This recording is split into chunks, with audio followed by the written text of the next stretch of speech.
Welcome, one and all, to another exciting episode of AHHWF. I am so happy to be here, especially considering that I had a literal nightmare last night that I missed this show. I had a stress dream that I missed the show and it didn't happen, and it set our schedule awry. It was a bad time. Well, luckily you're here. All the superstars are here. Judge Burge is on assignment. Yep. Off on a very important court case. Kirby v. Wade. Yeah. And the fans here in the gymatorium are just electric. You can feel it in the air. This is a big show tonight.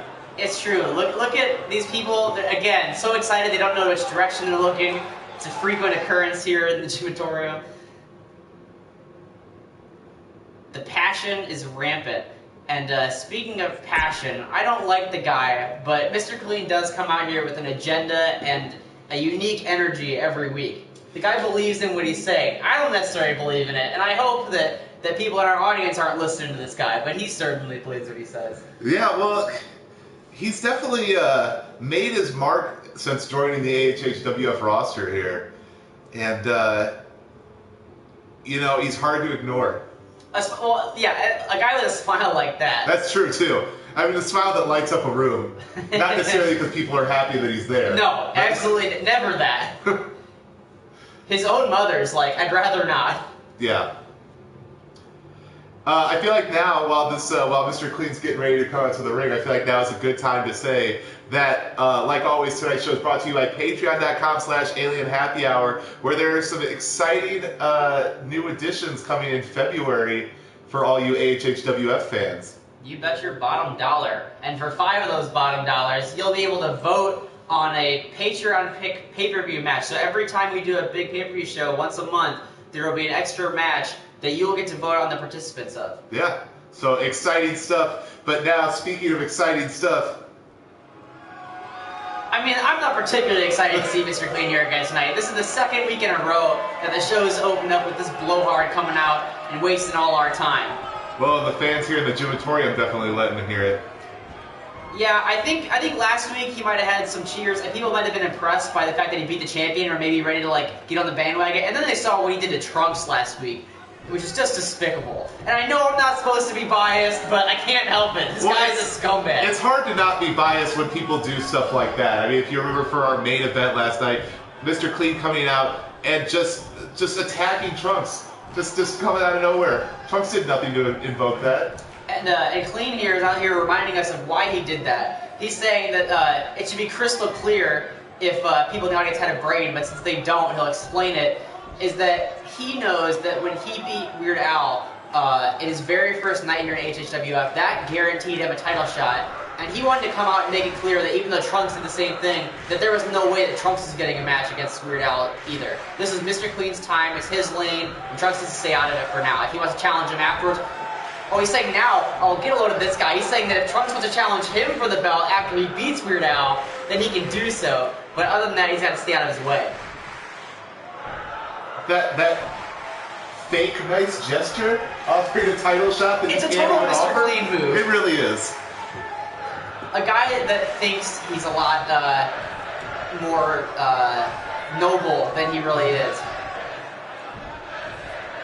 And he's talking about how, again, he embarrassed both Weird Al and Trunks, and Weird Al is so embarrassed since the first time he beat him that he couldn't even help Trunks, which I think that, as you pointed out last week, was really more of a result of the blast to the head that Weird Al took. He maybe didn't know where he was. Yeah. I know Weird Al, and I know you've had many a luncheon with Weird Al, and I don't think that he would leave Trunks hanging like that unless he didn't have a full awareness of where he was. But Mr. Clean saying that was on purpose, that Weird Al was that rattled. And maybe we're going to hear some conflicting opinions on that from... Did Mr. Clean just flip the bird to the crowd there? Did you see that? That's not very clean. And yeah, Trunks here, after Mr. Clean talking a whole lot of trash, Trunks coming out here to maybe clean up Mr. Clean. Yeah, he's had a long time to think about what happened last week.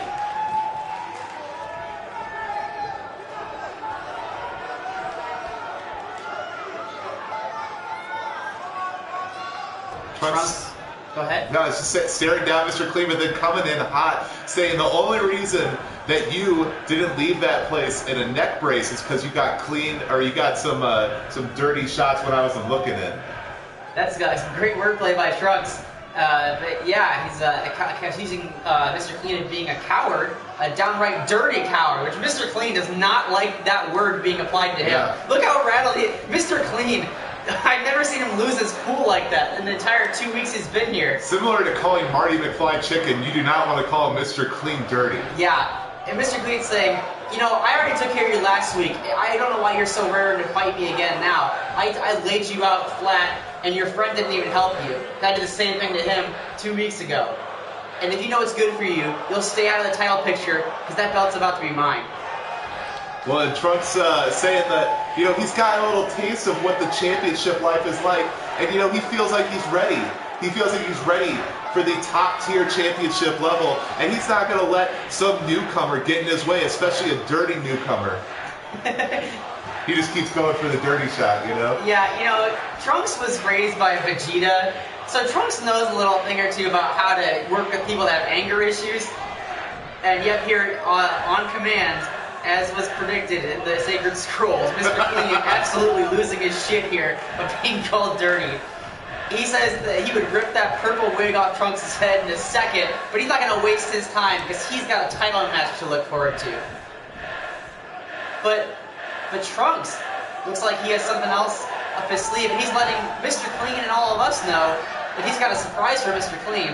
Since he went and jumped him after that match last week, after Trunks beat Weird Al, our champion, has actually agreed to let his friend into the title match. So Mr. Clean's going to have to back up every word he said about both Weird Al and Trunks at All In, our first pay-per-view of 2019. Wow. That is one hell of a championship triple threat. You have Trunks, former Judge Burge champion, Weird Al, one of the longest running champions in AHHWF history, and Mr. Clean, the really just incredible upstart newcomer. Yeah, I'm interested to see what's going to happen. All three of these people are obviously like worthy competitors for the AHHWF title, and they've all got a different angle on this. Right, Trunks taking his kick from that angle, and this is devolved here. You gotta expect this. I don't know if you heard that, but Mr. Clean said that the only reason that Trunks was even in AHWF in the first place is because of his daddy.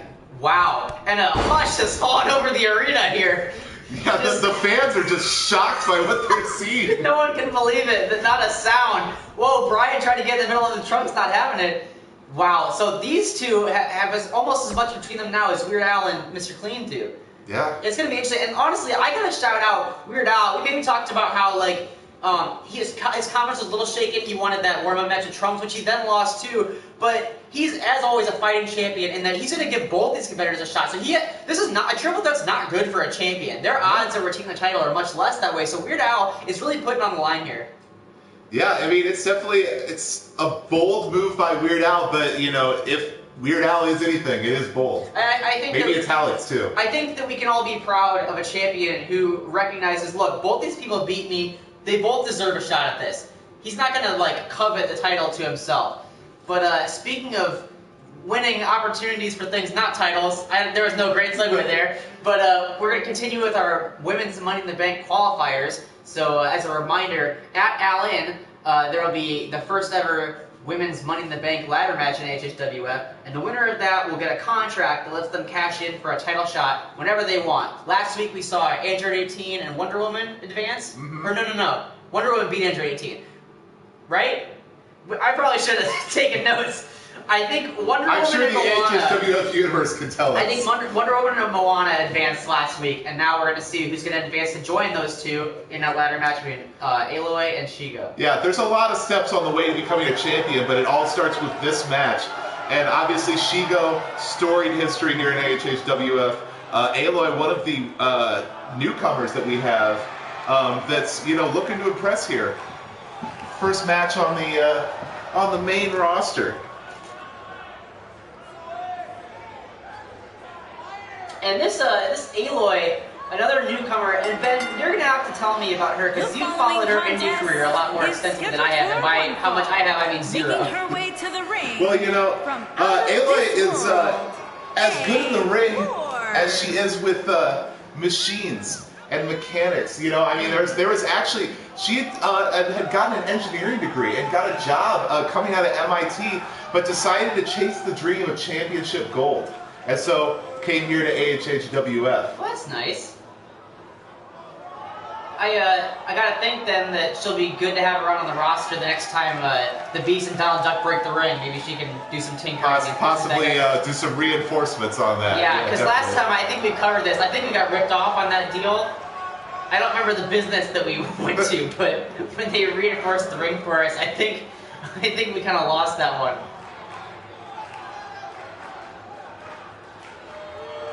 And her opponent. And here's Denver, Shego, a competitor here that has a maybe complicated relationship with the HHWF fans. She's not been the nicest. She's done some dirty things before, but I think the fans respect her. You know, there's a lot of shades of gray in Shego's past. You know, I mean, the responsible for X23 losing the belt the first time, but then also, you know, when coming back and taking out Lapis and all the things she did to fight off the Crystal Gems, I mean, maybe earned her a little bit of goodwill here. Yeah, and I think, you know, as any wrestling fan can tell you, if a quality competitor stays around for long enough, you kind of just forget all the bad stuff they did and you start cheering them. Also, I noticed that during the entrance that I wanted to ask you about it. Aloy had kind of a little smirk on her face. She looked pretty confident going against Shego. Do you think she thinks she's gonna be walking the park here? It's her first night. Yeah, you know, I don't know. I didn't get a chance to talk to her. I'm definitely gonna have to get an interview here after this match. But you know, it's just, I think that Aloy, you know, obviously has proven herself in a lot of different venues, and I think maybe looking to, you know, show what she's capable of doing here in the ring as well. Yeah, see, my money here, I'm not doubting Aloy's abilities at all, because that was an impressive maneuver right there, that gutbuster. But Shego has a lot more experience, and we've seen Shego take on some of the toughest that the women's division's ever had to offer. So my money's on the veteran here. No, that is very true.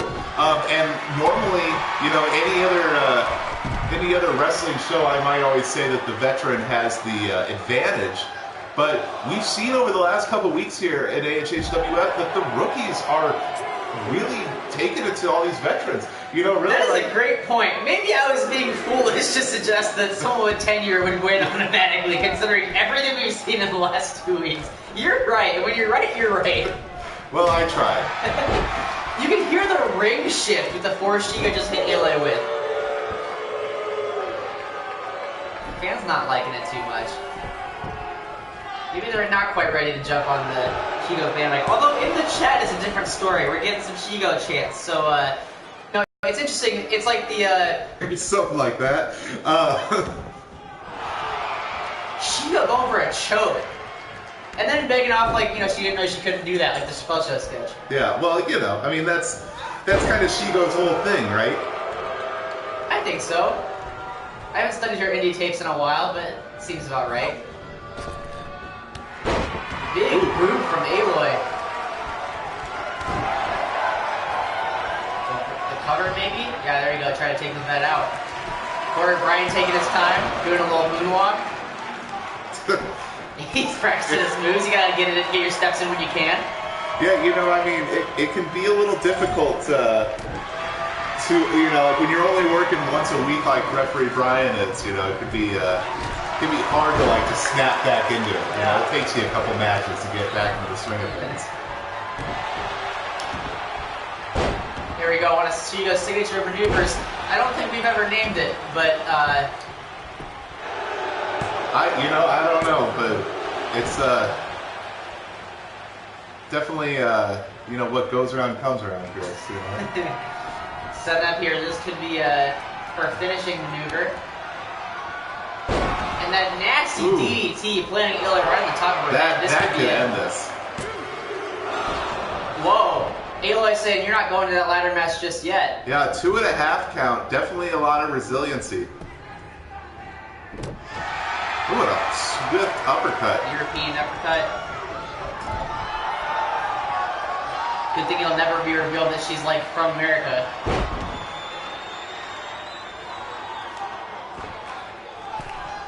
Whoa! Nice split leg moonsault off the top. That's some impressive agility. Yeah. Well, you know, Aloy, a lot of her training involves mountain climbing. You know, that's how there's so much upper body strength because of that. That's true, and that upper body strength getting shown off. Did you see the strikes that she just laid into Shego? Ooh, a hesitant count. Not enough to put Shego away. Yeah, Wilde hops in the chat reminding me specifically that pretty much every champion except Judy lost the past few weeks.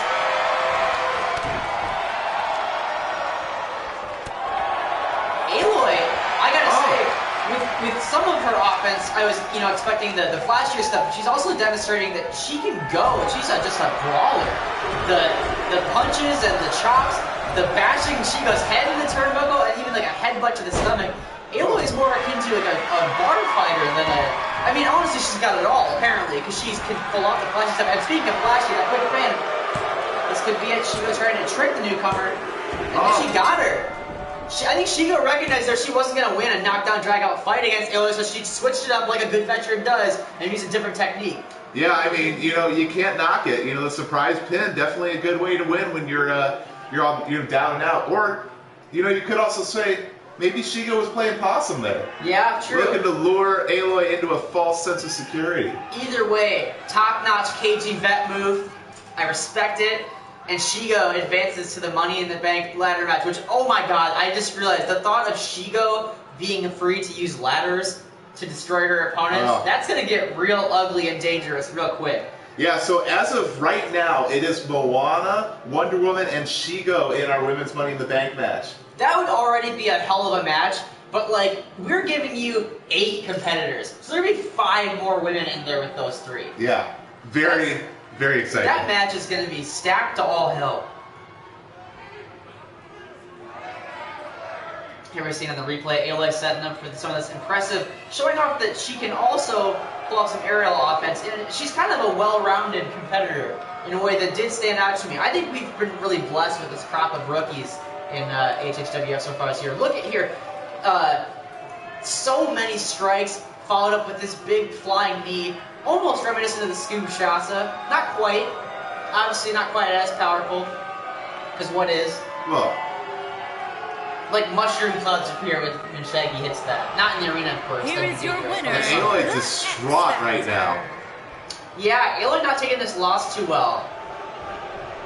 Maybe that'll be a problem for her in her career. But actually, I think it probably tracks with a debuting superstar, not being happy they got tricked, caught up in a quick pin. Yeah, well, you know, emotions run high in these things, and so, you know, you're gonna be upset with yourself, with anybody in your general vicinity, if you come out with a loss like that.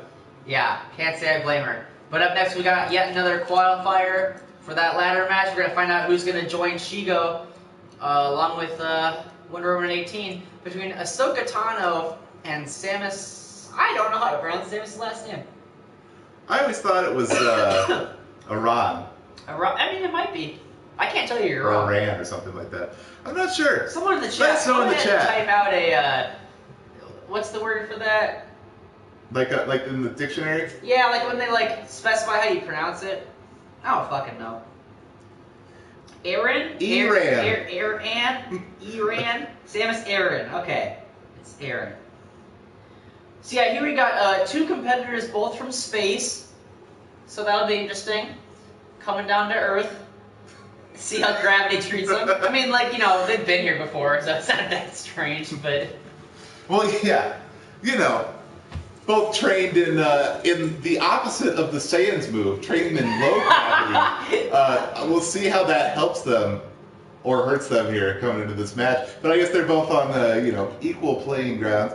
Samus, obviously a well-known competitor here in AHHWF. Yeah, and Ahsoka's had a couple matches here as well. Ahsoka's definitely been around, but hasn't really been able to break through yet. So maybe this could be the chance. Yeah, I gotta think that, you know, as much as her main goal has got to be to get into that ladder match and get a title shot. In addition to that, I think it's maybe even just showing, hey, I deserve to be in these spots from now on, and yeah, kind of break through that ceiling. Yeah. Well, and obviously, you know, everything can change for you if you win that Money in the Bank match. Absolutely, and it's also a match that favors someone lower down the rung because there's 8 people scrambling around with ladders, and all you got to do to win is climb up there and pull it down. So like that match, it's anyone's game. Oh yeah. It's not like the bureaucracy of waiting around for a title shot. And look at the new armor on Samus. And her opponent, from Some out of spiffy new this duds. world, Sam S. Aaron. That's a nice touch. Samus, I mean, the last time we saw her was during the formation of the women's tag team division, which was ruined by those damn crystal gems. I know, And they I'm so ran upset off with about the that. titles. But I believe Samus was part of a tag team with Navi called Nintendo Power, and they were a force to be reckoned with while they were around. It looks like Samus is setting her sights on some individual action here. But that I think she definitely made an impression on all the fans during that time period.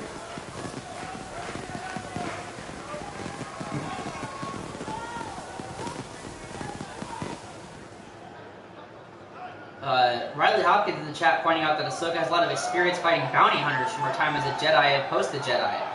So, yeah, I'd imagine that would translate a lot to wrestling. Yep. Definitely. It's a miracle, honestly, that Dog the Bounty Hunter has not showed up in WWE at this point. Yeah. Interesting move here. Samus coming out of the suit for this fight. You think offering up maybe more of an equal playing field, or is it more of going for an extended range of motion? Well, I think that our competitors, you know, even though they don't compete against each other in the same division, I think they keep an eye on what's going on. I think Samus might have learned a lesson from our former Judge British champion Trunks, in that when Trunks went Ultra Super Saiyan, or whatever the fuck that bullshit was called, he got too big and jacked and slowed down his movement. I think so. It's a lot more on lines of your second point. I think she's going for keeping it light, keeping herself mobile, and not getting too weighed down. And those elbows to the crown of the head.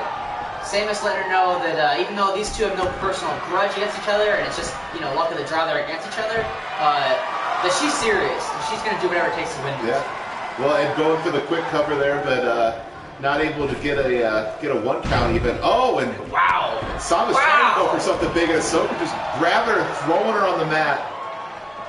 Ahsoka catching her out of midair, delivering a power bomb, and then a swift roundhouse kick right to the fucking bush.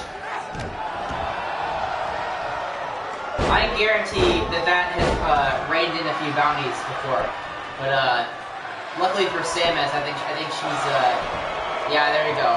That's not going to be enough.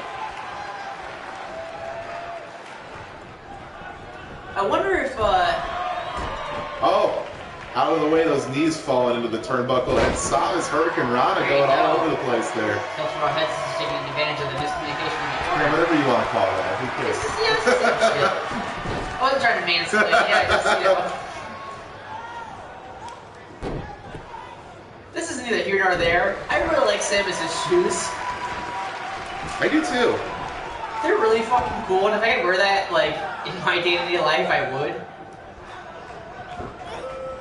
But Ahsoka's got cool kick pads, too, so really, everyone's a winner. Especially when you can execute a monkey flip like that. Ooh, that spinning leg drop there. Yeah, Ahsoka's been in control of this match a lot more than I would have anticipated. Oh, but Samus throwing Ahsoka out of the way.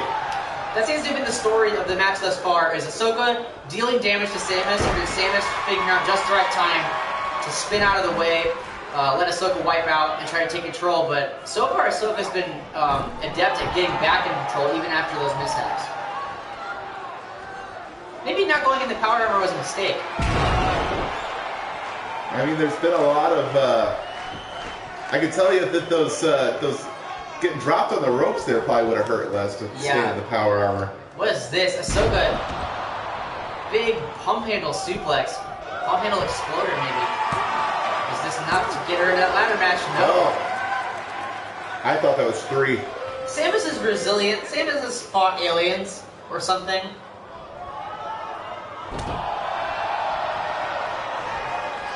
Samus using her mother brain to trick her with that jawbreaker, but wow, tit for tat. Anything you can do, I can do better, or Star Warsy. Ahsoka taunting in the corner. Getting confident, really feeling this groove. Now, an interesting time to go for a cover, but maybe I feel like maybe it's mostly like a demoralizing thing, like making Samus feel like she's constantly back against the wall, Yeah, I think that's a valid way to read that, and also interesting time to choose a taunt, but it didn't backfire on her, so more power to her. Ahsoka really asserting herself here tonight. Yeah. I think you were honest when you noted that she wants to get noticed this year.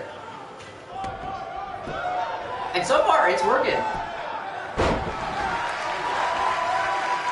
It's also worth noting that Ahsoka's been doing great here tonight, and keep on the freak-up pin attempts. But Samus has kicked out before one just about every time. So, like, Samus is still very much in this. Big powerbomb from Samus, and a double repeating powerbomb, triple. That's payback for that mid-air one earlier. Go for the cover here now. This is going to end it. And there you go. Samus stuck around in this hard-fought fight and has entered that Women's Money in the Bank ladder match. Yeah, now is this Samus's time to get that title? Yeah. It's it makes you wonder too what it could have been like if her former partner Navi had advanced. You could have seen those two work together, but maybe this is more true to Samus's goals as a singles competitor, that she's in it all alone. And Ahsoka, you can see here, put up a hell of a fight. I think if you were to go, if this were the kind of sport where you would go through like a bunch of rounds and like people would like grade how they did in the fight at the end, I think Ahsoka might have won this one. I think Ahsoka might have taken it if it had gone to a decision. That's what we did here in these parts. Ahsoka was definitely in control for the majority of this match, but that's what makes this so different. That's what makes professional wrestling what it is that it doesn't matter what happens between bells, as long as you are the one that gets that 3 count at the end. Anything can happen on Thursday night. Here is your winner, Sam S. Aaron. So Sam S. Aaron joins Wonder Woman, Moana, and Shego. And we now have half of a Money in the Bank ladder match set. Yeah, and we will find out who our 5th competitor will be later tonight. Yep. One more qualifying match for you folks. Trying to jam all those in before All In, which is in 2 weeks. Yes, our very first exciting pay-per-view of the new year. Already scheduled for All In. We have Weird Al defending the HHWF Men's Championship against Mr. Clean and Trunks. And we have this big ladder match. That honestly is enough to sell me on that card, as it is. But don't forget that later on tonight, we actually have the Judge Burge over-the-top battle royale to decide #1 contender who will take on Luigi. Yes, a time-honored tradition. That'll be our main event tonight, I believe. And speaking of that match, the Judge Burge champion has asked for some mic time tonight. You gotta imagine it's to do with the current turmoil over who's gonna get that next tag team title shot at All In, because there's been a lot of controversy surrounding Love Type Connection, the Super Mario Bros, and the Teenage Mutant Eldritch Turtles. Yeah, well, and I think both teams have legitimate reasons for having being the one that gets the challenge for that title. Obviously Mario and Luigi impressing, taking out, actually beating one-on-one Love Type. But the Turtles, if we remember back to Extreme Rules, the ruling goes a different way. The Turtles are our champions. Yeah, absolutely. What a terrifying timeline to imagine. Seriously, I mean, both, I believe, Squirtle and Donatello went through the table at the same time. Yeah, Squirtle and Donatello. Yeah. So, in that situation, maybe you give the favor to the champion if they both go through at the same time, but Turtle's saying that that's not the way to go. Yeah. And let's hear what our current Judge Burge champion has to say. Coming out and just saying he wants to remind us and wants to remind me specifically, calling me out by name, that he is the AHHWF Judge Burge champion. And he hopes that my broken headphones taught me a lesson, which it did. I'm honestly terrified of Luigi now, so mission accomplished, you jerk. Well, you are a quick learner. I've often said that. Luigi also wanting to remind us, all of us this time, not just me specifically, that Mario last week defeated Leonardo in a one-on-one combat, thus securing that the Super Mario... What was it we're calling them? The Super Mario Brothers? Yeah, something like that. Was it Great Mario Brothers or was it Super Mario Brothers? It might have been Great Mario Brothers. Huh. Anyway, Luigi's saying that cemented and put a stop to this silly debate, and Super Mario Bros. Are now the rightful #1 contenders to challenge Love-Type Connection at All-In. Which, that could be up for several debates, considering the fashion in which that match ended. You know, I didn't fault Mario for his grudge last week, I actually complimented him, but like, as far as things go around here in AHWF, like, we like to have conclusive results in our matchups. Yeah. The count-out and DQ stuff is like, you know, it doesn't necessarily end any arguments in my book. It doesn't feel final. No, not at all. You gotta like have someone go down for the 1, 2, 3, or someone's gotta tap out. Yeah. And the AHHWF Universe calling for a Chris versus Luigi match. I will politely decline because I'm scared of what would happen to me. But someone else is taking issue with Luigi's claims here, because here comes one member of the Teenage Mutant Eldritch Turtles, Donatello, who accompanied Leonardo out to the ring last week but was not in action himself. The faceless boy genius of the Turtles, Donatello, here to put a stop to this. Donatello grabbing a mic. I'm surprised he didn't just like materialize one out of thin air with their creepy powers. Well, you know, they can actually only use the powers a certain amount of time in a night. That's so helpful. you don't want to waste it. That's the only reason we all still live. Yeah. Donatello is saying that your brother Luigi is a coward, which Ooh. are big words to come out and say. Yeah. I don't care if you're a turtle. I mean, can you imagine that of just like someone walking up to you and just going, "Your brother's a coward." I mean, that's happened to me. But you'd want to fight him. Yeah, absolutely. Donatello's saying, look, that proved nothing. We all know it. Mario knew he couldn't face the power of a god, so he just threw Leonardo into those steps and just ran into the ring and hid until Brian counted to 10. Luigi's saying that's a perfectly valid strategy, just like camping isn't Call of Duty. The crowd boos him for that remark. But Luigi's saying, we won, get over it, you had your chance at both Love Type and us, and you blew it both times, so just go back into your little sewer and get out of our way. Donatello, not taking kindly to those remarks. These two teams hate each other. No, they definitely are not fans of each other. You Or will not insinuated last week that he like murdered their cousins. Yeah. Well, and you won't see Luigi wearing a TMNT shirt anytime soon. No. Like, in fact, he might have before, because it was green and it went with his palette, but he like burned them like a LeBron Cavs jersey after last week. So Luigi's saying, look, if you're not going to come out and respect what my brother did, beating your brother, then we might have a problem here ourselves. And Donatello, looking like that's exactly what he wants. I can't read his facial expression. It's a little hard to tell what's going on. The turtles are hard to read. Yeah. They're good at keeping their emotions hidden. Donatello taking a moment to think and saying, well, you know what, Luigi, your brother may have technically beat my brother last week, but I think it's time for the rest of the family to get involved. What about tonight, instead, it's you versus me? Ooh. Luigi, our champion, getting a little one-on-one action against Donatello. Yeah, I'd be interested to see it. I'm sure the fans in the gymatorium and in the chat would be interested in seeing it. And Luigi sounded like he's interested in seeing it as well. He's saying he's so interested in seeing it that he wishes he could watch the ass beating he's about to deliver Donatello from the stands. Yeah. Well, you know, Luigi, you can go back and catch the replay on youtube.com/alienhappyhour. That is incredibly true.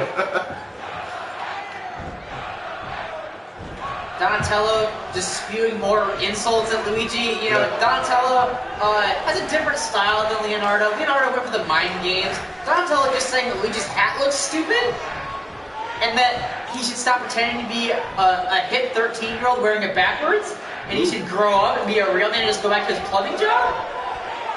Well, okay. Luigi didn't know what to say either. Luigi was a little shocked, but Luigi saying that if anybody knows a thing or two about sewers, it's Donatello, since he lives in one. He can't even afford a nice house. And Luigi saying that, he's gone into plenty of sewers and cleaned them up, taken out a bunch of turtles, and he's willing to do it again. He's willing to take out Donatello. Wow. These two, I'm scared of what's going to happen when we let them fight.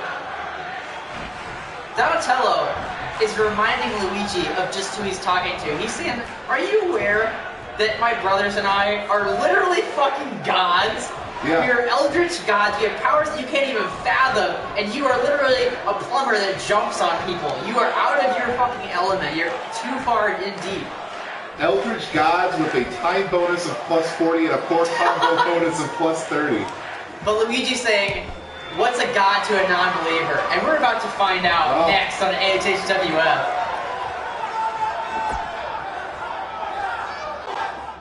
Donatello walking off in a huff.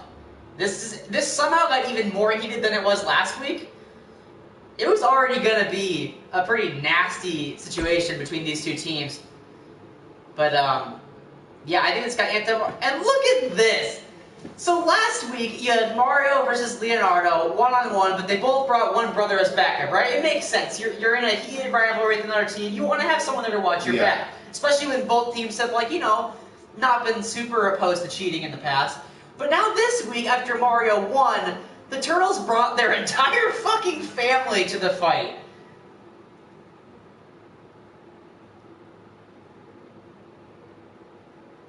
Which, I guess fair play, and that's definitely going to serve them in the intimidation factor, but it also kind of feels like a punk move to me.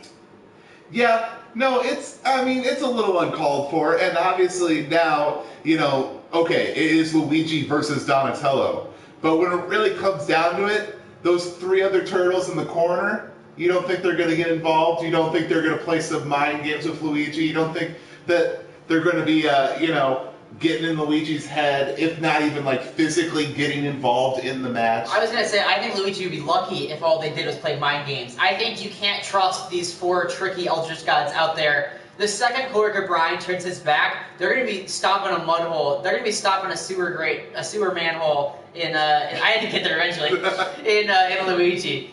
And, I'm going to say, just so that Luigi can hear this when he watches it back, we've had our issues, we've had our differences, he doesn't like me very much, but I'm worried about Luigi here. This is a dangerous situation to be in. Mario and Luigi don't have any more brothers to bring. They're out of brothers. Yeah. Well, but if anybody can pull off these odds, it's the Judge Burge champion. That's true. Luigi is champion for a reason. He beat Trunks, who is going on to challenge for our highest men's title. Yeah. So, he's capable of quite a bit. And also, he does have Mario there. Mario is not going to, let any interference happen without being checked. Yeah. At least there's gonna be a little backup there.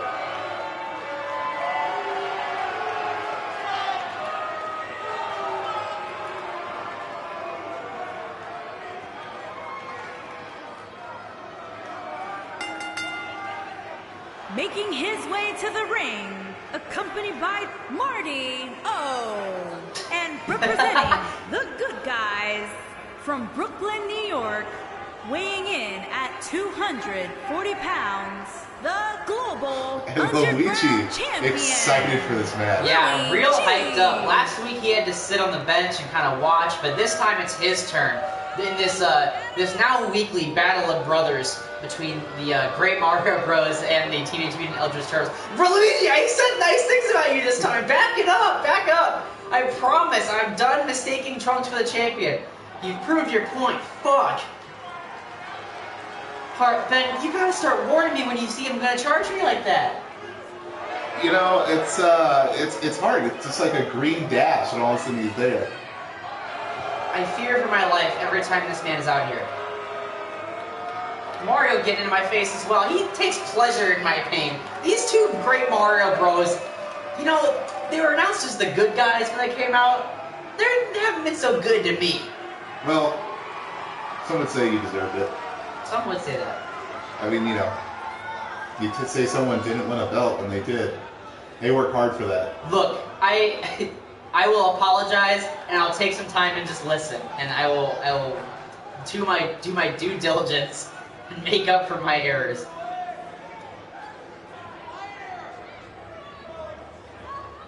I just hope I get the chance, because honestly, death is a possibility anytime the Teenage Mutant Ninja Turtles are in the building.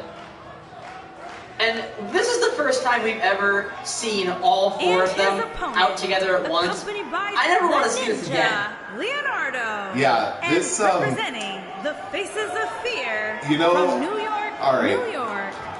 I'll be back. I just can't deal with this. Yeah, that needs to take some air. I'm not gonna fault him for that. This team, this family, this utter force was just announced as the Faces of Fear. And I don't think you can come up with a nickname more apt than that. Chris is back in 8 months after going silent doing right-wing heel commentary.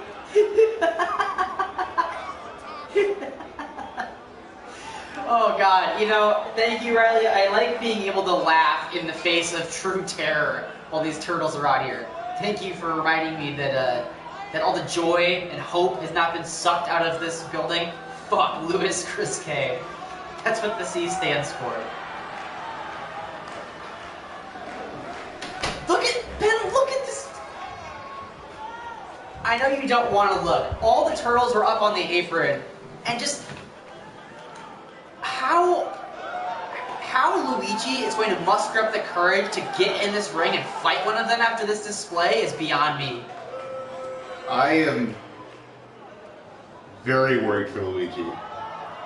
I'm worried for us. I'm worried for anybody here in the gymatorium. Are those like grade schoolers gonna be okay? Are they gonna be like sacrificed or eaten or like? Oh, look at this! Look at the story being told just through the pictures here. 4 turtles, 2 Mario Bros. Wow! Look at the great start of this action though. Luigi showing he's not afraid. Maybe he should be, but he's not. He ain't. Really quick exchanges. Look, Luigi impressing the hell out of me with this this display here. You know what? He is Judge Bruce Champion for a reason, huh?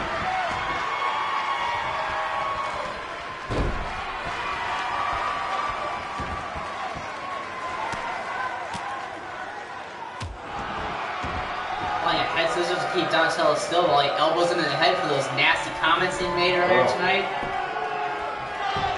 Luigi trying to hold down that face, but no luck, no luck. You know, so far, I'm not gonna say this because I'm scared if I do, but like, what if I were to say, hypothetically, that Donatello was all show and no go? Because he came up with a really intimidating entrance, and he made fun of Luigi's cat and all that in the promo, and said his brother's a coward, but so far, it's been all Luigi. Until I say that, and then Donatello hits a nice crucifix. But like, other than that, it's been all Luigi. Yeah, well, you know, it's...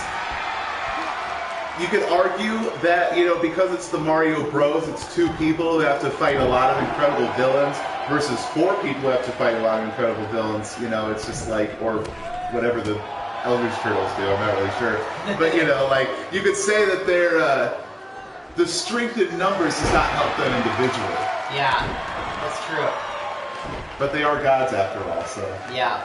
They could be bending our version of reality as we speak. We may not even be really watching this match. We might be watching what the Turtles want us to see. And Donatello wants Luigi to see the inside of that turnbuckle. Ooh, smartly rolling out. And then coming back in here, staring down Donatello, throwing some punches but blocked, and then, a turnbuckle splash there. And just stomping on the knee of Luigi, trying to dislocate it. But right Luigi, in front of his brother. Oh. Nice leg lag. Luigi. I sincerely actually called him that. Fuck, he's gonna hurt me, isn't he?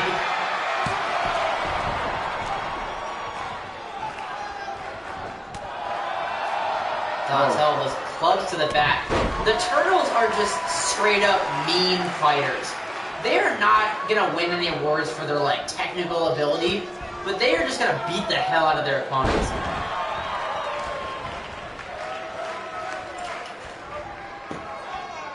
Mario wants with arms folded. Looks like he has faith in his brother to come out of this on top. Speaking of top of the spine, Michelangelo, what is he doing? This turtle bastard. Distracting Brian, trying to take the turnbuckle cover off. Luigi, though. Oh, that stop! That Goomba stop on the top cover, rope. Brian doesn't see it. Oh, Michelangelo, you bastard! God, are you kidding me? This is just, we knew this would happen. That was the win. Luigi was going to prove once and for all that he was better than Donatello and his family is better than the Turtles. With that Goomba Luigi stop. taking out his anger on Donatello. Michelangelo, we knew it wouldn't be long before his Turtles interfered by that. Now that they'd stoop so low as to drag referee Brian out by his feet to stop the pin. Brian is maybe the most beloved figure in AHWF, short of Shaggy.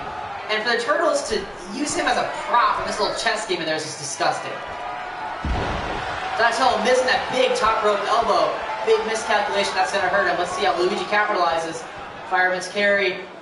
The big flapjack. Flapjack will dropping the head through the ropes, too.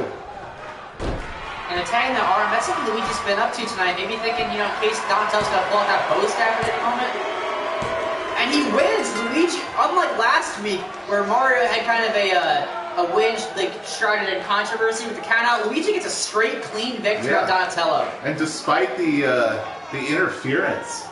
Yeah, Luigi overcame a lot tonight in terms of the intimidation factor of just all the Turtles being ringside. The actual interference from ringside of Michelangelo pulling Brian out to stop Donatello from losing even sooner, and then actually overcoming the challenge of Donatello, who is a worthy competitor no matter how you look at it. Yeah. Other Turtles or no. Luigi showing that not only is he a great Judge Bridge champion, that, maybe he's right. Maybe he and Mario really are, ready to take those titles off Love Type Connection. I mean, I'd say so. I think if we're looking, at the power rankings right now of the tag division, I mean, Mario and Luigi are almost at a dead heat with Love Type if it weren't for Love Type having the belts. Yeah. I think I'd agree, because they now technically, have 2 victories over the very formidable Eldritch Turtles, and they beat Love Type. Yeah. So their stock is definitely on the rise. Luigi, this has got to feel good for the brothers. They've had their honor attacked 2 weeks in a row by these gods, and they said put up or shut up, and they made the Turtles shut up, at least for now. Yeah. They surely are great Mario Bros. And this is our last for the night qualifying match. Yep. An exciting 2 newcomers in this one. Yeah. Sorry, I just thought I heard the Turtles coming up behind me. I gotta go investigate that. I'm a little worried. Well, you do what you gotta do. All you out there in the AHWF universe, we have Elastigirl here and Sergeant Calhoun, 2 incredible fighters, and I want to know who you got. Who you got in this one? Obviously, both of them, this is their first match here in AHWF, and a win here puts them in striking distance of the AHWF Women's Championship. So, who could have a future here? Who could be the future, in that future top spot of the company? We got a couple shout-outs for Sergeant Calhoun. Yeah, Riley in the chat believes Calhoun is going to win. What about you, Ben? Who you got while we wait for the chat to chime in? Well, I gotta go with Elastigirl on this one. Yeah, with my knowledge of these 2 competitors from watching their time on the Indies, I think I'm inclined to agree with you. I think Elastigirl's going to have some definite advantages here, because Calhoun, can't use a gun here, so that's going to be a big disadvantage. And Elastigirl also, clearly incredible mobility and speed and experience. She's been a fighter for a long time. For sure, and just trained in hand-to-hand combat like very few others. Yeah, I think Elastigirl's going to do great here tonight, but honestly, just to be a contrarian, yes, I believe that Sergeant Calhoun will come out on top. Honestly, there's like I said, both these people, it's their first match. So really, anything could happen. Yeah, It's we have all no idea speculation what's at this going point, you know? Yeah, it'll be interesting to see what happens to our whole like newcomers winning all the time dynamic here when it's two newcomers against each other, not a newcomer versus a someone who's been here before. And her opponent from the future. Wild House Sergeant believes that Calhoun is going to win. Calhoun? Did I just say that? Calhoun, regardless of what I said, is her name. And straight out of Call of Honor, I think? Yes. Is that the name of the indie promotion she worked in before? I don't really pay attention There was to like a indies. promotion inside the promotion. Because Yeah. like the promotion was like, you know, like Wreck-It Ralph. But like they had like another division in there where she specifically comes from. Yeah, and I think to Hops' question in the chat, I think yeah, both these competitors look good. Oh, and Calhoun looking really good right off the bat there. Yeah, wanting to that prove me flying right. elbow. Calhoun is like, you know what, Chris, I know you just picked me so that it'd be more interesting on commentary if you and Ben disagree, but I'm going to show you made the right choice. And so far, I'm buying it. A big rush in the forum to start, now showing off some of the moves in her arsenal with the big Hurricane Rana, dropping the knee. It's all Calhoun so far. I'm down. Oh, damn. Alright, I'm fucking all Calhoun. Let's do this shit. Woo. I thought Elastigirl had a counter there, but then just the head driving straight to the turnbuckle, and here's the cover, but Elastigirl out before the one. You know what? Calhoun's got me feeling confident. You know what makes this interesting, Ben? You want to put a literal American dollar on the outcome of this qualifying match? You know what? You got it. You got yourself a damn deal. Alright, Calhoun, let's make this money. Let's do it. Let's make that money in the bank.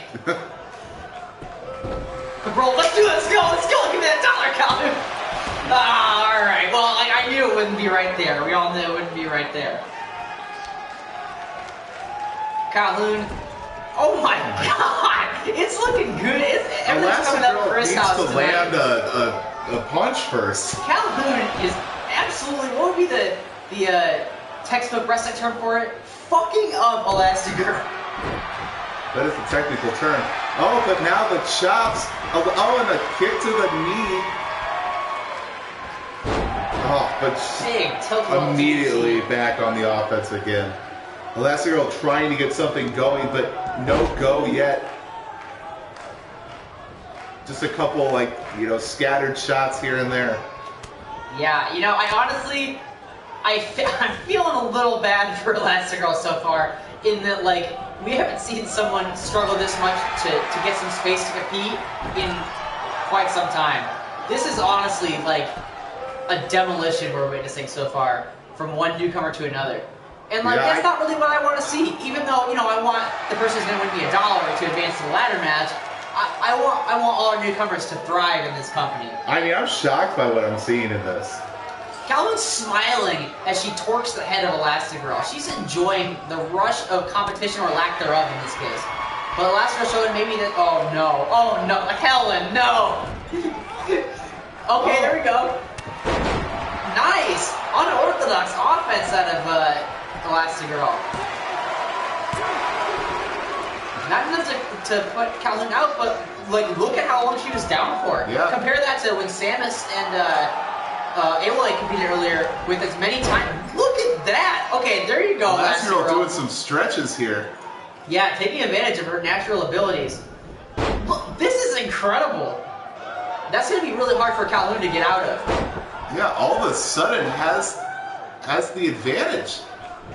At least for the time being, but Calhoun fighting out of it. I have never in my long career of 2 weeks being a commentator seen offense like Elastigirl just pulled off. Big backpack stunner. That's going to create that space she needed to start making some offense. Start mounting a comeback. Stopping on the arm with those heels. That's true. Going for another submission here. You should edit my resume for me. Oh, and bridging. Is that the feared figure 8? Yeah, I believe it is. A move A move that has been innovated by Elastigirl on the indies. Yeah, but Calhoun overcoming it in the most Calhoun way. Just a straight right. Just a big punchy to the face. Elastigirl and Calhoun following in the footsteps of all the women's division pioneers that came before them, going to fight on the outside of the ring. It didn't get too brutal though. No, just a couple chops. Calhoun seems to want it back in the ring. Which makes sense because, like, she has had a lot of success so far tonight in the ring, and Elastigirl's the one that took it to the outside, so maybe she's thinking that that would be an area Elastigirl feel more comfortable in. What is happening? Elastigirl stretching around Calhoun there. Yeah, honestly, showcasing her powers, which I think someone should talk to you about. So you're not technically allowed to use your superpowers in HHWF. But, you know, it didn't end up hurting anybody. It didn't give her an advantage, really, so, like, it's probably fine. I'll allow it. Calhoun with the big shoulder block in the corner. Oh. A running super kick. And another one. Was that 2 or 3 running super kicks? 3. That might be enough to do it here. Let's see. 1, 2. Elastigirl still alive. Not gonna have it. Yeah, I think Elastigirl hops. I think Elastigirl has a really impressive, unique moveset that really fits her her abilities and her personality. Oh, look at that. Look at that. Drop toe roll and a spear. Big spear from Elastigirl. Feeling the power now. Elastigirl might be able to really build a comeback This here. is an impressive Going for comeback. the cover. Oh, Calhoun making a show of that. Kicking out for 4-1 after one of Elastigirl's biggest moves.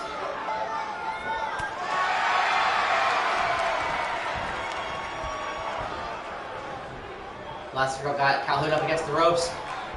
What's going to happen here? What's she going for? Big slingshot suplex.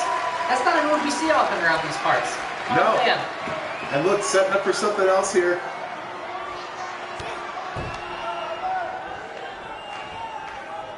What is this? That was incredible, Ben. Hey, could this do it? Is this going to end it? Oh, no. A 2.5 count. After a big, that's Stronger incredible stuff. Yeah, look, Elastigirl's got her confidence back. Big clothesline, another big clothesline.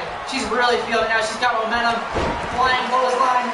Calhoun is down. This is a lot different match than we were watching in the beginning. It's almost like Elastigirl's a different person. Yeah. But Calhoun, New Year, seeing Calhoun, big powerbomb. This could be it. This could shut down that offense. Alright, I'm really impressed with both these competitors. I honestly was so enthralled in the action that I forgot that I have $1 American writing on the result of this thing. Yeah. Well, and it's honestly like I mean Calhoun once again, like if we're doing the scoring thing, Calhoun probably has more points. Yeah. But the fact that Elastigirl's been able to come from behind and make this interesting, like I mean, props. Yeah, you do gotta wonder though, how many times Elastigirl can sit in the corner and eat 3 super kicks without this really affecting her chances. Wow, that was a hell of a kick. Dragging right to the center of the ring and going for the cover. Brian down for the count. 2. Elastigirl staying alive, staying in this. This just goes to show you how badly these two competitors want to be in that Money in the Bank ladder match. Especially for newcomers, that this is honestly the best chance they're ever going to have to that title. This is the quickest, easiest route. I mean, it's going to be hard in its own ways because the ladder match is dangerous and unpredictable. Another spear. But if you can win one match to get into the ladder match and win that, you have a very good chance of becoming women's champion. And Elastigirl did that shot. Oh my God, the comeback win from Elastigirl. I always believed in her. I knew she could do it. Calhoun coming out swinging right off the bat. Calhoun looked like this was going to be a quick and easy match, but Elastigirl never giving up, trusting her instincts, fighting back, and making a win out of it. Making a win out of nothing. And now going on to the Money in the Bank match. As Titus O'Neil says, if you're going to win, make it a win. And I got to begrudgingly hand you your $1. There you go. My debt's been paid. I'm a little disappointed, obviously, but, you know, Calhoun did great. Calhoun had an incredible debut. And Elastigirl, honestly, tonight has made me a believer. And I think she's made everyone watching a believer as well. Sorry, I'm just trying to take a picture of my dollar right now. Here is your winner, the hero, Helen.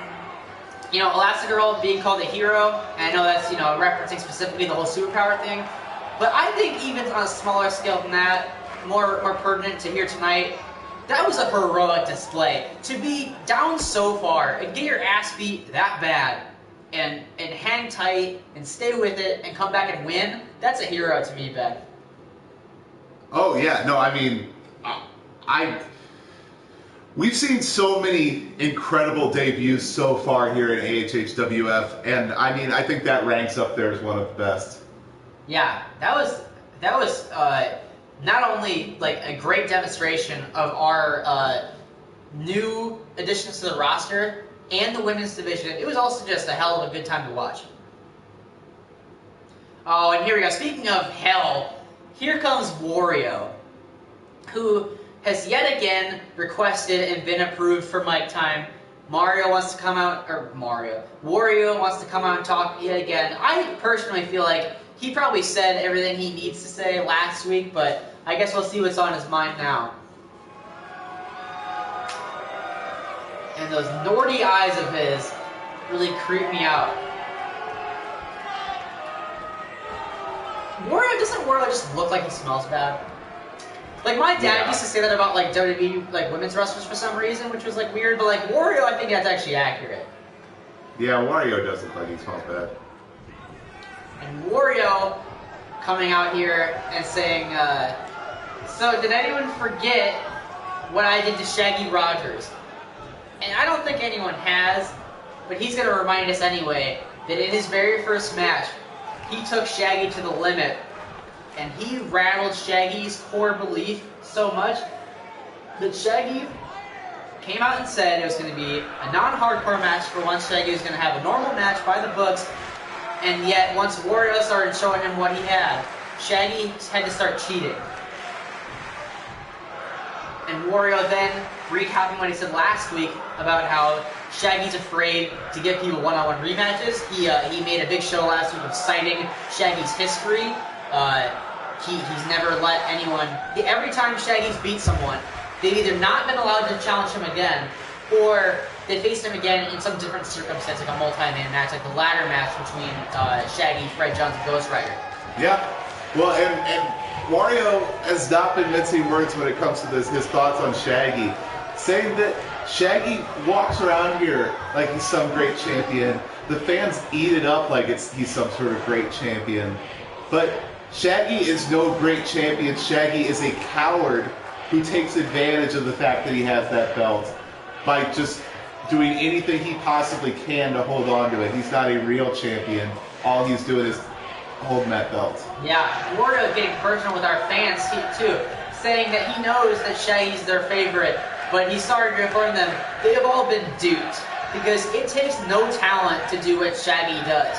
To be the hardcore champion, to hit someone with weapons, is not... Anyone can do that. Wario's saying anyone off the street can pick up a bat and hit someone with it, but not everyone can win a professional wrestling match. Not everyone can be a professional wrestler and win a by-the-books wrestling competition. And that's what he can do. And he's accusing Shaggy of not being able to do the same. Yeah, I mean, definitely some harsh things to say about Shaggy. And calling out Shaggy, saying that if Shaggy was a real champion, that he'd come out here and fight him. Wario also saying, to follow that up, that of all the things he said about Shaggy, the most telling is that Shaggy has not even come out to defend himself when Wario has said all these things. And that's what proves Wario's point. And I gotta say, last week we talked about maybe Shaggy is just taking the high road, maybe he's not gonna let Wario get to him. Ben, is Wario right? Is Shaggy not coming out to deny these things because he can't? I feel like Shaggy's not, not dignifying Wario's words. I feel like Shaggy believes in himself. You know what I'm saying? I hope you're right. I'm honestly a little bit scared that Wario's onto something, that maybe that match and what Wario's been saying really did shake our champion's confidence. I mean, I will agree that it does not look good. Speaking of not looking good, here's the lineup for our main event. There's definitely a couple not attractive people in this, mainly Shrek. Sorry, but this is gonna be quite the wild card competition.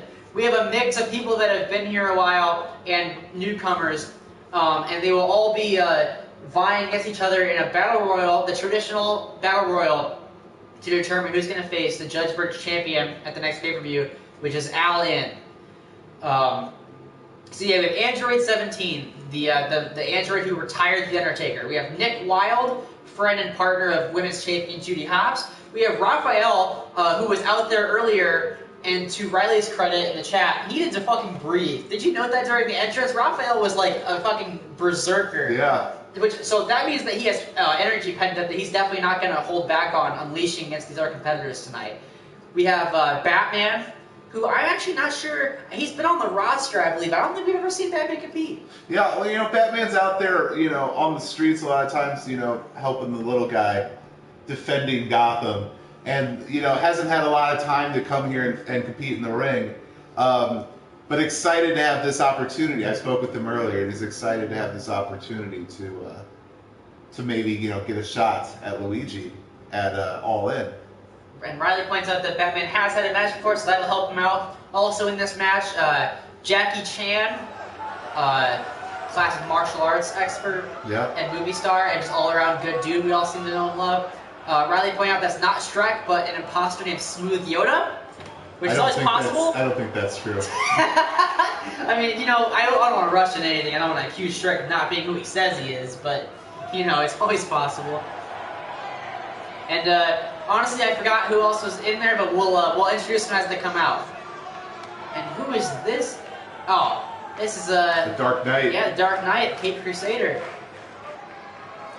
Awful gloomy, ain't he? Yeah, well, Looking it's real because he doesn't have a sad. championship. Yeah, maybe he'd feel better. Making if his Judge way Burge fell to the around his face. ring from He's New not even a York, belt though. weighing in He's gonna be at utility 220 pounds. That should be another championship as he'd fight for the utility belt and it's Batman's title. Oh. It's like when Pearl made her own championship before she ran away from the promotion with all the titles. One of her real ones and her fake one.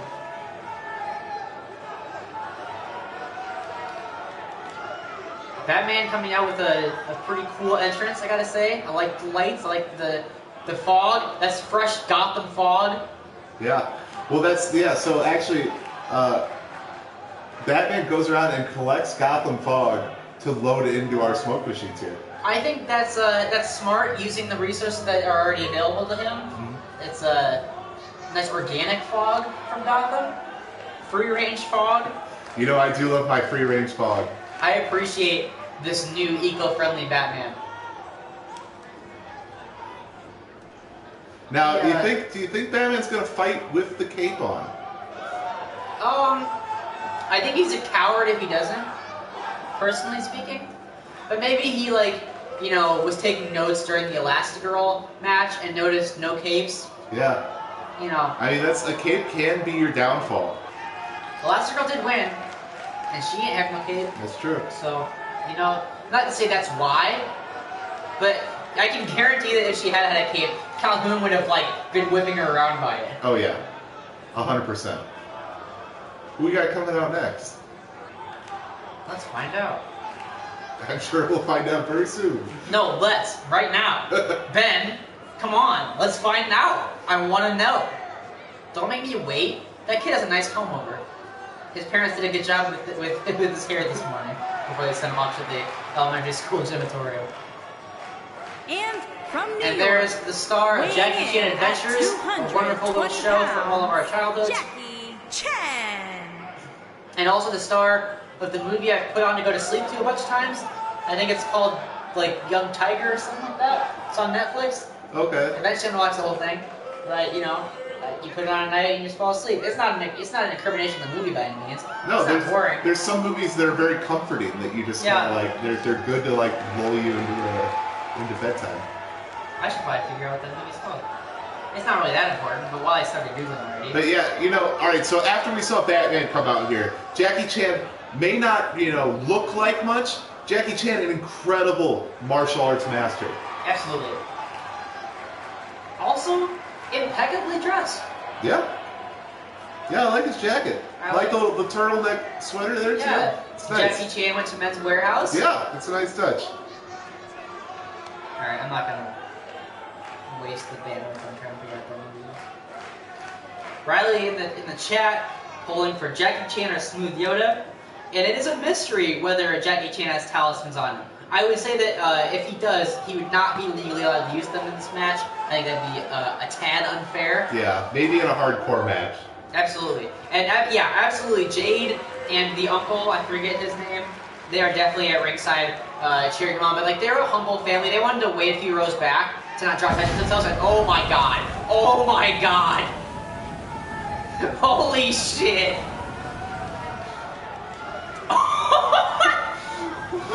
From New York, weighing in at 241 Do I even want to know what the Twitter handle was? I don't know, but I'm definitely going to change it. Yeah, what the fuck was that? Anyway. I don't know. Yeah, Raphael is right in the chat. Oh my god, I wish y'all could hear the music. We definitely too. apologize for the Eldritch Turtles. Yeah. No, the fire and the ambiance, but like the music too is just wow. Raphael has always been the most aggressive, intense member of the Turtles, but this is the first time we're seeing him in HHWF, and like I think that he's about to prove it. Yeah, I mean, wow. I mean, at least knows how to make an entrance. You know, it was one thing when the Turtles were mere Ninja Turtles, and he was like kind of the scary, gruff one, but now they're Eldritch gods, and they're all kind of like mean and tough. I honestly hazard a guess as to what Raphael is truly capable of now. I think Raphael just blew our pyro budget. Yeah, honestly, no one else gets fireworks now because of Raphael, so thanks for that. Oh my, more? You need more fire? Jesus, this guy's a showboat. For a god. Actually, no, that fits with gods. They do tend to be full of themselves. Damn, he a turtle, and he got blood magic, and he got pyro, and he got feet. Most people on their seats instead of, you know, we're used to seeing the crowd standing. There you go, they're coming back up. Raphael, they sat down in protest, and here it is, one of our newcomers, the Trash Man. Newcomer to AHHWF, but a long storied career in professional wrestling. One of the legends, one of the true legends of this industry, the Trash Man. You know, I'm happy to see Trash Man here. I like him. I think he's a fun presence. I think he's going to add a lot to the show. I think you got to question the strategy of Trash Man entering himself into this match with Batman, an Eldritch God, an android that beat the Undertaker. Like, he's just a trash man. He eats garbage, Ben. I don't know if he's really quite qualified to be in the ring with these other competitors. You know, he's wearing glasses. But he's scrappy. That's true. That's true. The crowd in the chat chanting, "We're not worthy," and calling him a smooth old Jedi.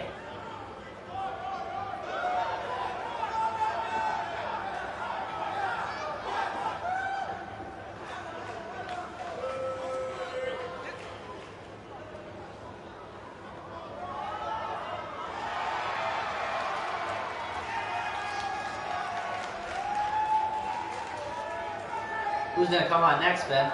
Tell me right now. Take a guess. Who's it? Who is it? It's Nick Wilde.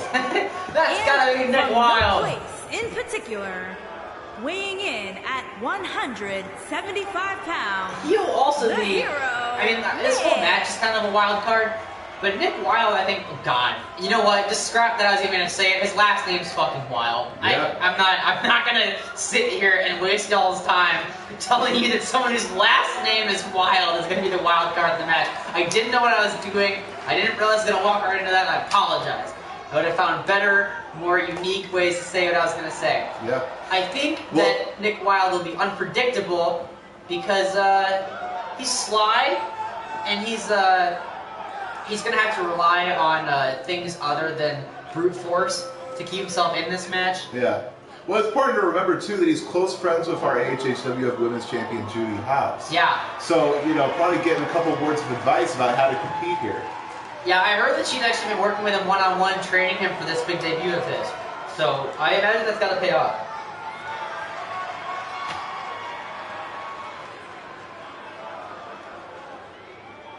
Nick Wilde just looks bored.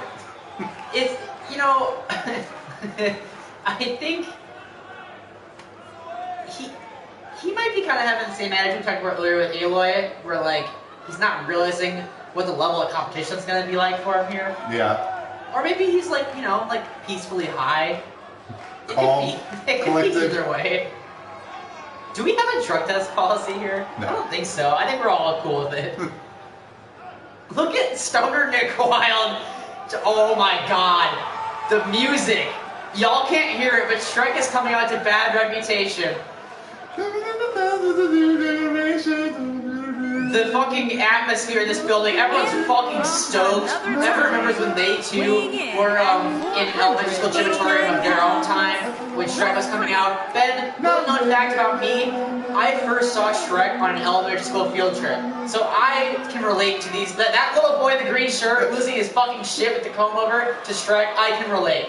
Shrek fucking bumping and grinding on the fucking ring post, Shrek is ready to go. I don't give a Shrek about my bad reputation.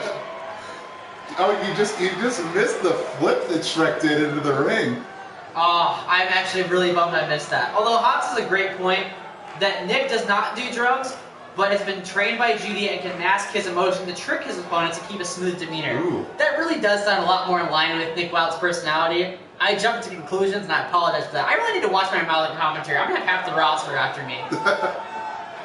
Oh, absolutely Shrek canonically fucks. He has like 1 million children. A true RT sign being held up for none other than Shrek. I saw the flip. I saw the handstand on the replay. Yes, that was dope. And who? Oh, Android 17, everyone's favorite social justice spark ranger. Well, and so that's the motorcycle that he took from the Undertaker after retiring it. Yo, Galaxy Brain. Android 17 stoic as always. Much like Nick Wilde, never betraying any emotion. Android 17 is a cool, calculating, dangerous individual. He stole his back! He stole his back! Well, you know, if you beat The Undertaker and retire him, you get to take the bike. That's in the Constitution. That is in the Constitution. Only Android 17 would have the gall to not only humiliate and end the career of The Undertaker, then take his fucking bike. Yeah. Article 17 of the Constitution. Our chat is doing great work here tonight. We have the best fans in the world. I've often said that. That is true. The AHHWF universe is the best universe. Just is. 17 taking his time to come in the ring. He knows that, honestly, he's the odds-on favorite to win, considering his history in the company. Yeah. I think it'll honestly be a case for everyone else. Like, if I were everyone else in this match, particularly Trash Man, I would be working everyone else to get 17 the fuck come out of there. Because 17, in my opinion, is the biggest threat. Undertaker still now called 17 father. He also took the Undertaker's house. I think these are all true things. Beat reporter Riley Hopkins on the job. The 30 for 30 on the 17 Undertaker match is, I've heard, pretty good. Yo, Ben, we should make an AHHWF 30 for 30. Okay. Who? Oh my god, it's Todd Howard! Oh shit, it's Todd Howard! F believe his lies. Todd Howard coming out dressed like a member of the Brood with the theme song that says all about the money. Here comes the money. Look. The Lost Boys, Todd Howard.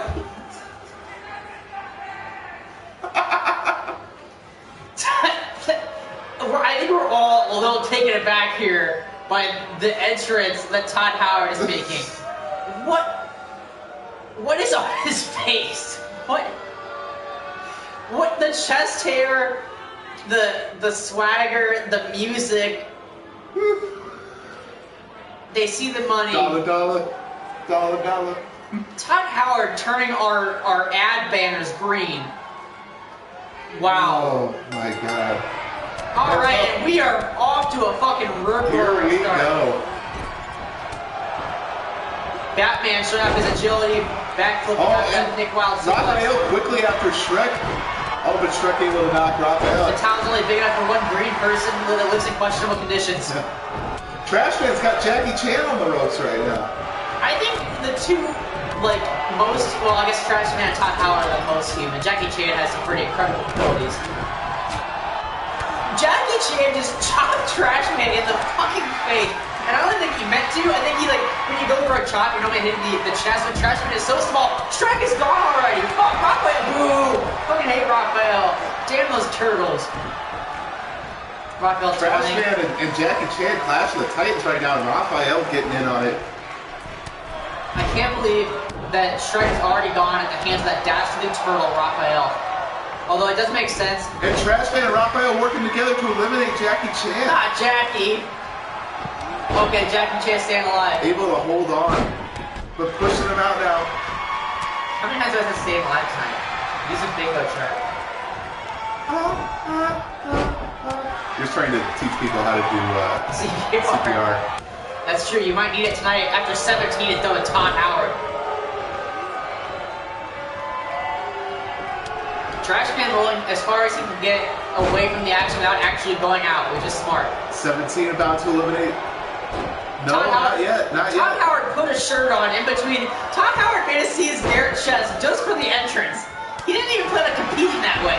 He came out, exposed us to his body, and then put a shirt on. Also, yeah, so the reason 17 has a bit of a feud with Todd Howard, because Todd Howard is currently trying to port Skyrim to 17.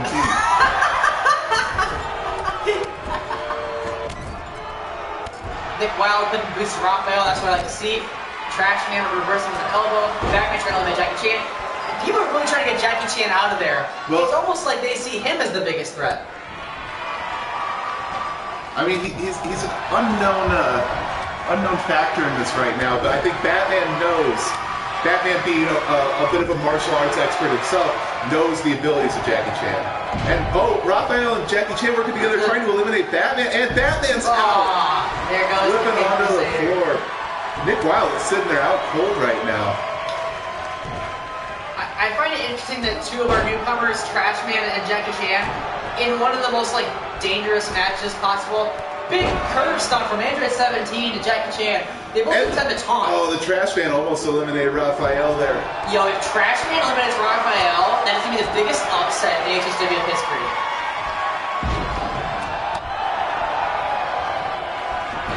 Trash Man was about to pick up Raphael with his bare hands and 17 stopped it. I really wanted to see where that was going to go. Todd Howard picking out Nick Wilde. Oh, big pile driver. Just like Todd Howard would.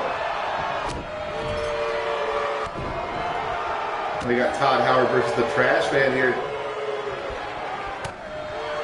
Much like Krillin and Mr. Satan are some of the top flight human defenders in a world of superhuman ones. Todd Howard and Trash Man are that here tonight. Big Skybuster from Todd Howard to Raphael, right on the shell. And meanwhile, Jackie Chan and 17 having a great back and forth. Nick Wilde now getting involved here with the Trash Man. Oh, Jackie Chan and Todd Howard just tossing out an Eldritch God. Bethesda is really that powerful. Over the top ropes, onto the floor on the shell. What? Todd Howard just eliminated Android 17. Oh my god. The android who ended the Undertaker's career. Ben, I'm legitimately scared that Todd Howard's going to become number one contender here tonight. He eliminated, oh my god. Alright, I know we don't like Todd Howard. Todd Howard has made an incredible stake for himself tonight. He eliminated Raphael on Android 17. You can't diminish that. Yeah. No, I mean, incredible in-ring ability right now. And Nick Wilde trying to do something here about Todd Howard. Trash Man, meanwhile, laying there on the apron. Not a oh, and Nick Wilde. Todd Howard out of here. Nick Just Wilde. like that backdrop there, and Nick Wilde now going after the trash can. Nick Wilde disposed of Todd Howard with the same carefree energy as we saw on that face earlier. Nick Wilde, I think Cops is on something that's going to be a big part of Nick Wilde's strengths here as a competitor. So now we're down to the final two. We're going to find out who will challenge Luigi for the Judgment Championship at Allen in 2 weeks. Will it be Nick Wilde or Trash Man? I mean, seriously, at the beginning of It's Trash Man! Oh my god! He did it! Trash Man survived. Batman, Todd Howard, Android 17, Raphael, Jackie Chan, Shrek, and Nick Wilde to become the #1 contender to the Judge Burge Championship. I mean, just after everything that built up to this match, if I had told you Trash Man was going to come away as our #1 contender to the Judge Burge title, would you believe? I thought he was the least likely competitor. I thought 100% if anyone was going to lose the match, the first one thrown over those ropes, I thought for sure it'd be Trash Man. I mean, just incredible. I mean, just show he's still got it. He's still got it. I am shocked at several things we saw in that match here tonight. What a main event. I think, we've been doing these battle royals to determine who faces the overworld champion for basically the entire duration of the company here. I think that was the best one. I think that was the best #1 contender battle royal we've ever seen here in HHWF. I mean, yeah, just a lot of people made some really just incredible showings. I mean, just the eliminations that 17 did, the eliminations that Todd Howard did, the fact that Trash Man was able to hang on and win this thing when he was easily the biggest underdog. I think he didn't even realize how impressive it was that he did. He was up in the middle of the match when all the competitors were still there. He was up on the ropes taunting. I think he's out there having a good time. Yeah, well, maybe sometimes that might just be what it comes down to. Is it's just about, going out there and doing what you do. And speaking of having a good time, you can catch us right back here next week at the same time in the same location for HHWF. Yeah. We had a great show tonight. I'm looking forward to seeing what happens next. Thanks for watching, everybody. We will see you next week.